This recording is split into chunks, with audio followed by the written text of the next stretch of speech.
안녕하세요. 동양일보TV 뉴스 브리핑 시작하겠습니다. 북한이 20일 전날 이뤄진 한미연합 비행훈련에 대응해 단거리 탄도미사일 2발을 동해상으로 발사했습니다.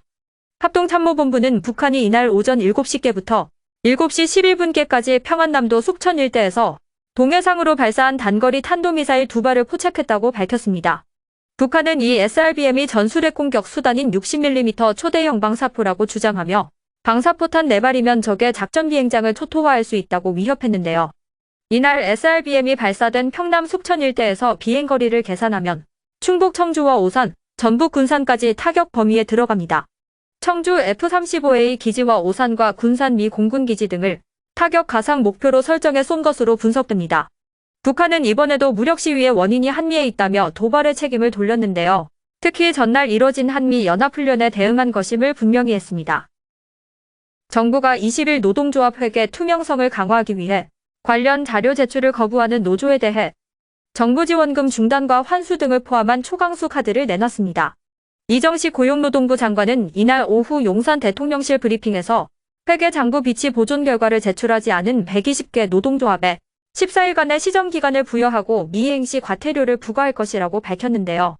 과태료 부과에도 여전히 자료 제출을 거부할 경우 현장 조사를 실시하겠다며 이를 거부하거나 방해 기피하는 경우에는 과태료를 추가로 부과하겠다고 말했습니다.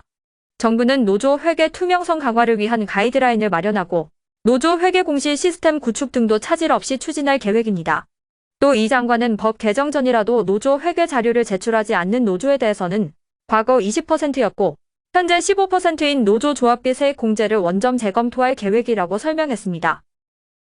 정부가 2026년 로봇 배송, 2027년에는 드론 배송 상용화를 추진합니다. 새벽 배송을 넘어 30분, 1시간 배송 시대를 열기 위해 그간 금지됐던 도심 내 소형 물류센터 입점도 허용하게 되는데요. 국토교통부는 20일 비상경제장관회의에서 관계부처 합동으로 스마트 물류 인프라 구축 방안을 발표했습니다. 정부는 우선 로봇 드론 배송을 조기에 상용화하기 위한 민간 기술 개발과 실증을 지원하고 물류 전용 테스트베드를 조성하기로 했는데요. 국토부는 올해부터 아파트 단지 등 실제 배송지를 대상으로 실증 사업을 시작해 단계적으로 확대할 계획입니다. 또 드론 배송 상용화를 위해 드론 특별 자유화 구역을 현행 33곳에서 더 확대할 예정입니다. 이 구역에선 드론 비행 안정성과 관련한 사전 규제가 면제되거나 간소화되는데요. 드론 배송으로 의약품 등 시급한 물품이나 벼구지 배송에 유용하게 활용할 수 있을 것으로 기대됩니다. 도심 인근 물류 인프라 확충을 위해서는 고속도로와 철도 부지를 적극 활용하게 되는데 김천과 기흥 IC 유휴 부지와 지하철 역사, 차량기지에 물류시설을 구축합니다. GTX-D 역사 설계 때는 물류시설을 포함한 복합개발을 검토할 예정입니다. 한국인들이 느끼는 삶의 만족도가 경제협력개발기구 국가 가운데 최하위권에 그친 것으로 나타났습니다.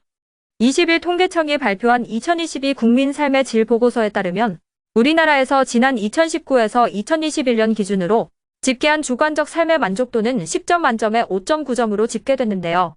이는 OECD 38개국 가운데 36위에 불과한 수준으로 한국보다 삶의 만족도 점수가 낮은 나라는 튀르키예와 콜롬비아 2곳뿐이었습니다. 2021년 연간 기준으로 집계한 삶의 만족도는 10점 만점에 6.3점으로 전년보다 소폭 올랐지만 가구 소득이 월 100만원 미만인 저소득층의 만족도는 5.5점에 그쳤고 소득이 100만원 이상에서 200만원 미만인 경우도 만족도 점수가 전체 평균치를 밑돌았는데요. 통계청은 저소득층에서 삶의 만족도가 상대적으로 낮게 나타났다고 분석했습니다. 24회 음성품바축제가 오는 5월 17일부터 21일까지 닷새간 음성읍 설성공원 일대에서 펼쳐집니다. 음성구는 지역 대표 축제인 음성품바축제와 음성명작 페스티벌, 설성문화제 개최 일정을 확정하고 20일 발표했습니다. 지역 농산물 축제인 2023 음성명작 페스티벌은 9월 21일부터 24일까지 나흘간 금왕읍 금빛끌린공원에서 열립니다. 4년 만에 열리는 42회 설성문화제는 10월 12일에서 15일까지 나흘간 음성읍 설성공원에서 진행됩니다. 축제 추진위는 지난해 9월 열린 음성품바 축제를 예년처럼 5월 진행하고 10월에 열렸던 음성명작 페스티벌은 농산물 출하 시기에 맞춰 추석 전으로 시기를 앞당겼는데요. 지난해 처음 개최된 음성명작 페스티벌엔 12만여 명이 다녀가는 등 성황을 이뤘습니다. 지금까지 동양일보 뉴스 브리핑이었습니다.